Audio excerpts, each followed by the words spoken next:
নাই তোমরা কি সব বেশি করো না? অবশ্যই করি। জগের একটা চলমান বিষয়, এটা চলতেই থাকবে। এটা নিয়ে সে কথা বলা শেষ হবে।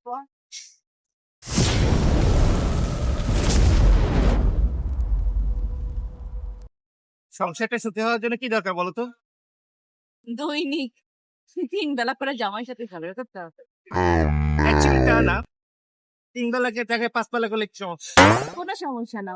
আসলে কথাটা হচ্ছে কি, ঝগড়া এক ধরনের ভাইরাস। আমরা সবসময় খুব নির্জীব থাকতে চাই। মানে উদ্ভট বা খুব নই আসলে ভালো না। ঝগড়া কি আপনি মানে মারপিট কাটপিট করবে? একদমই না। এটা হচ্ছে মিষ্টির মধ্যে ঝগড়া করবেন, দেখবেন ভালো লাগবে। মাপটা অনেক মধুর হবে। ঝগড়া পরে ভালো কিছু হয়। মাঝে মাঝে ইচ্ছে করে একটু টুকটাক ঝগড়া করবে। ঝগড়া এমনভাবে করবেন যেন ঝগড়াও বোঝা যায়, আবার ঝগড়াও বোঝা যায় না। এরকম অবস্থা বিরাজমান করে ঝগড়ার ব্যাপার। যেমন দেখেন এই ছোট্ট একটা এই ফ্যান নিয়ে কিন্তু আমাদের দুজনের মধ্যে হয়ে গেছে, ঠিক আছে? কিরকম, আমি বললাম তুমি নাও, সে বললাম না তুমি নাও, ঠিক আছে? বলছে তুমি আমাকে মানে গরম ঠান্ডাটা আরাম দিও না, আমি তো একটু পরে এমনি যাবো অফিসে, আমার বাইরে হবে। সে চাইলে কিন্তু নিতে পারতো, তো এটা নিয়ে আমাদের এক খলা হয়ে গেল। এরপর শেষ পর্যন্ত এটা কিন্তু আমার হাতে ঝগড়া হবে এরকম, তাই না? হ্যাঁ, অবশ্যই। আসলে ভালো কিভাবে থাকতে হবে তা নিজেদের উপরে ডিপেন্ড করে।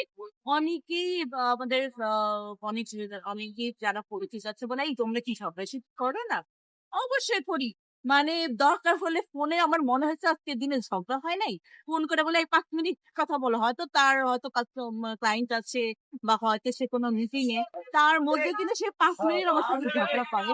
কারণ আমার যখন মনে হয় যে আমি তার সাথে ঝগড়া করব, আমি কিন্তু সেই টাইমটা নিই না। এই ফ্রিল্যান্সার ৫ মিনিট হুদাই কোনো কিছু না। জাস্ট ঝগড়া। সিরিয়াসলি তুমি আজকে তোয়ালেটা এখানে রেখে গেলা কেন? এটা নিয়েও তো ঝগড়া হয়ে যায় আমাদের। তাই না? ঝগড়া একটা চলমান বিষয়, এটা চলতেই থাকবে। এটা নিয়ে সে কথা বলা শেষ হবে না। আজকের মতো আল্লাহ হাফেজ।